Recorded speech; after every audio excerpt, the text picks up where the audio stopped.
અવાજથી બોલજો. ભારત માતા કી. મંચ પર ઉપસ્થિત મહેસાણા સંસદીય ક્ષેત્રના લોકપ્રિય સંસદ સભ્ય શ્રીમાન હરિભાઈ પટેલ, માણસા વિધાનસભા ક્ષેત્રના ધારાસભ્ય શ્રી જે.એસ. પટેલ, આપણા રાજ્યસભાના સાંસદ શ્રી મયંકભાઈ નાયક, માણસા કોલેજના ટ્રસ્ટી શ્રી ડોક્ટર વી.એન. શાહ, બલરાજસિંહ ચૌહાણ, દહેગામ મત વિસ્તારના ધારાસભ્ય અલ્પેશજી ઠાકોર, ગાંધીનગર દક્ષિણના ધારાસભ્ય બકાજી ઠાકોર, કલોલના ધારાસભ્ય, જિલ્લા પંચાયતના અધ્યક્ષ શ્રીમતી શિલ્પાબેન, નગરપાલિકા માણસાના અધ્યક્ષ શ્રીમતી જ્યોત્સનાબેન,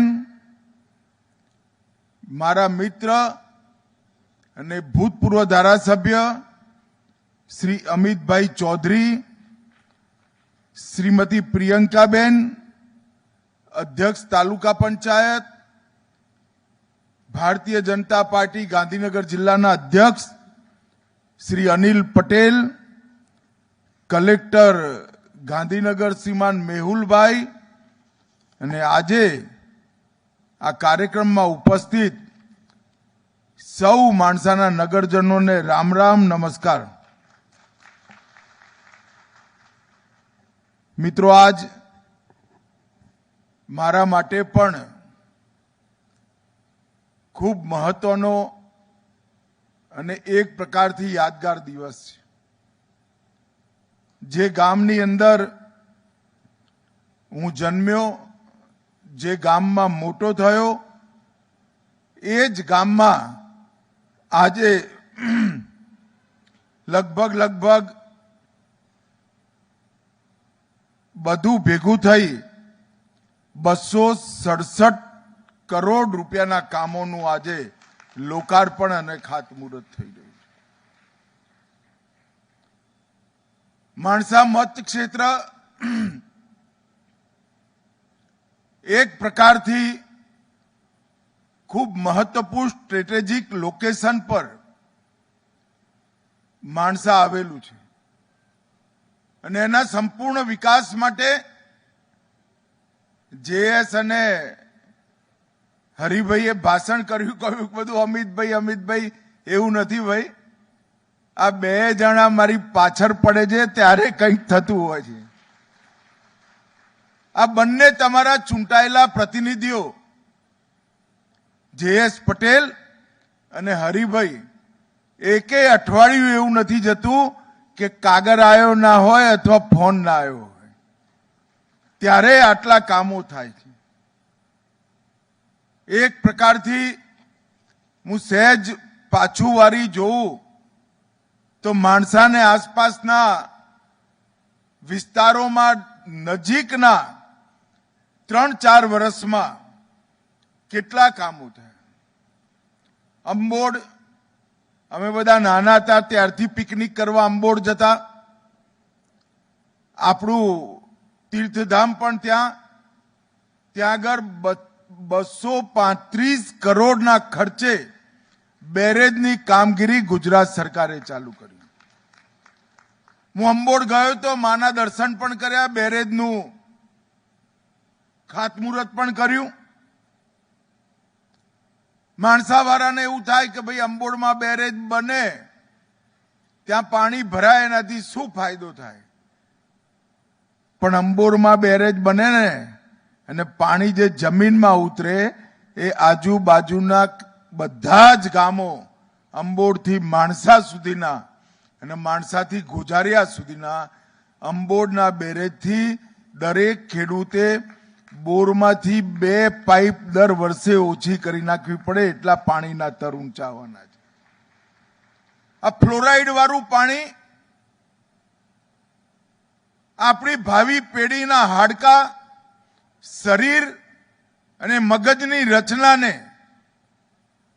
એક પ્રકારથી પંગુ કરવાવાળું પાણી અને સાબરમતીનું નિર્મળ જળ જ્યારે અંબોડમાં ભરાઈ, ધરતીમાં થઈ, બોરમાં થઈ,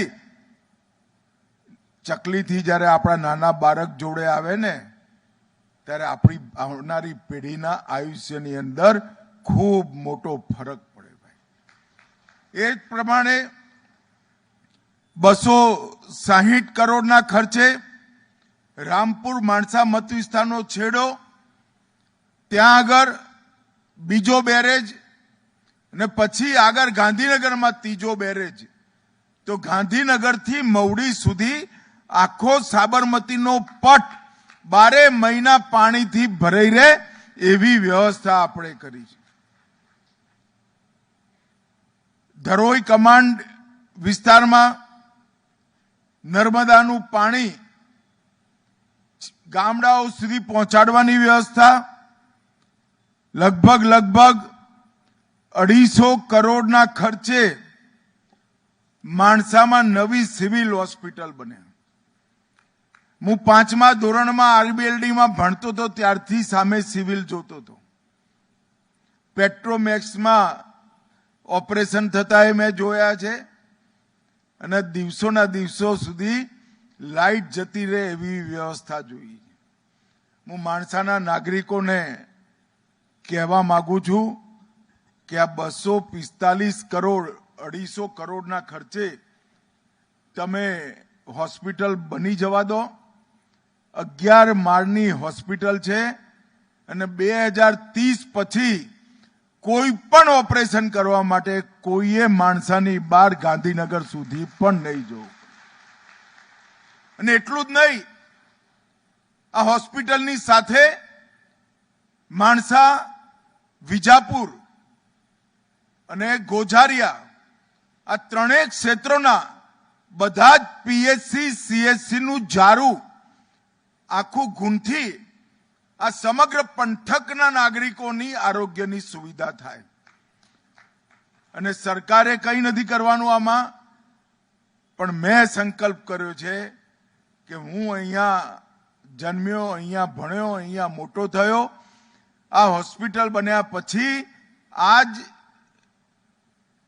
આજ કોલેજના સંકુલની અંદર મેડિકલ કોલેજની શરૂઆત પણ આપણે હોસ્પિટલ જોડીને કરવાના. એની પણ બધી જ પ્રકારની વ્યવસ્થા પૂરી થઈ ગઈ છે. પરંતુ જ્યાં સુધી હોસ્પિટલ પૂરી ના થાય, મેડિકલ કોલેજની માન્યતા આપણને મળે નહીં, એટલા માટે જ બાકી છે. મિત્રો, માણસાનો વેપાર વધારવો હોય, માણસાની અંદર અવર જવર વધારવી હોય તો રોડ રસ્તા સારા થવા જોઈએ. 110 કરોડના ખર્ચે માણસાથી કલોલ 4 લેન હાઈવે આપણે પૂરો કરી નાખ્યો. 80 કરોડના ખર્ચે માણસાથી ગાંધીનગર 4 લેન હાઈવે પૂરો કરી નાખ્યો. અને 110 કરોડના ખર્ચે માણસાથી પીલવઈ હાઈવેની કામગીરીની આજે શરૂઆત કરી. અને 100 કરોડના ખર્ચે બાલવાથી ગોઝારિયા સુધીનો ગાંધીનગર વાળો આપણો રસ્તો અને ત્યાંથી ગોઝારિયા સુધીનો 100 કરોડના ખર્ચે 4 લેન રોડ પતે એટલે માણસાના બધા જ રોડ 4 લેન રોડ બની. માણસાની અંદર રેલવે લાવવાનું કામ પૂરું થયું. એક અદ્યતન સ્પોર્ટ્સ સંકુલ, આજે મને ખરેખર હૃદયને આનંદ થાય એવું સ્પોર્ટ્સ સંકુલ એનું આજે લોકાર્પણ થયું છે. હું ભૂમિપૂજન કરવા આવ્યો ત્યારે હર્ષભાઈને કહ્યું હતું કે ભાઈ કાળજી લઈને સ્પોર્ટ્સ સંકુલ બનાવજો, મારા ગામનું સ્પોર્ટ્સ સંકુલ છે. અને આજે હું ખરેખર ગુજરાત સરકારને હૃદયપૂર્વક ધન્યવાદ આપવા માંગુ છું કે અદ્યતનમાં અદ્યતન સ્પોર્ટ્સ સંકુલ આજે અહીંયા બનાવવામાં આવ્યું છે. મિત્રો, અને આજે મેં કલેક્ટરશ્રીને સૂચના આપી છે, એક આધુનિક જિમ્નેશિયમ અહીંયા બનાવ્યું છે. સવારે 6 વાગ્યાથી 11 વાગ્યા સુધી ખાલી ખેલાડીઓ માટે નહીં, માણસાના નાગરિકો માટે પણ આ જીમ ખુલ્લું મૂકવાની સૂચના આપી છે. નજીવા દર ટોકન ફી લઈ માણસાના બધા જુવાનિયાઓ, બધા નાગરિકો પોતાનું સ્વાસ્થ્ય સારું રાખી શકે એવી વ્યવસ્થા કરી છે. મિત્રો, નરેન્દ્રભાઈના નેતૃત્વમાં સમગ્ર ગુજરાતની અંદર આપણે રમતગમતનું અને સ્પોર્ટ્સનું વાતાવરણ ખૂબ સુંદર બનાવ્યું છે. આપણું અમદાવાદ સમગ્ર વિશ્વમાં ધ્યાન આકર્ષે એવું સ્પોર્ટ્સ હબ સિટી તરીકે આપણે એને વિકસિત કરીએ છીએ.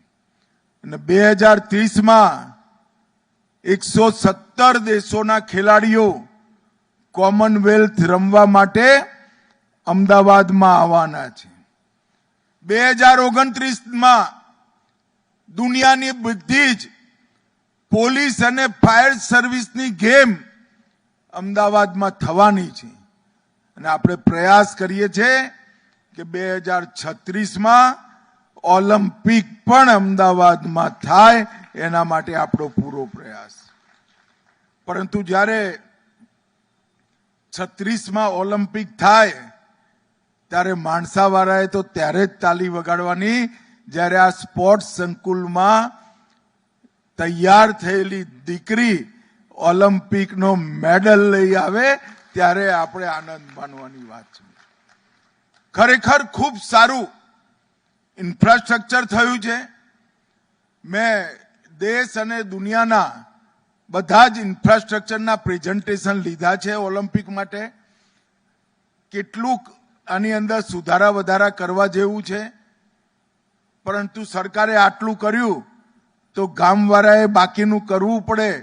એટલે મેં આજે જોતા જોતા નિર્ણય કર્યો છે કે હું CSR ફંડ લઈ આની અંદર બીજા 15 કરોડના ખર્ચે સંપૂર્ણ સ્પોર્ટ્સની સુવિધાઓ પૂરી કરી કાઢીશ.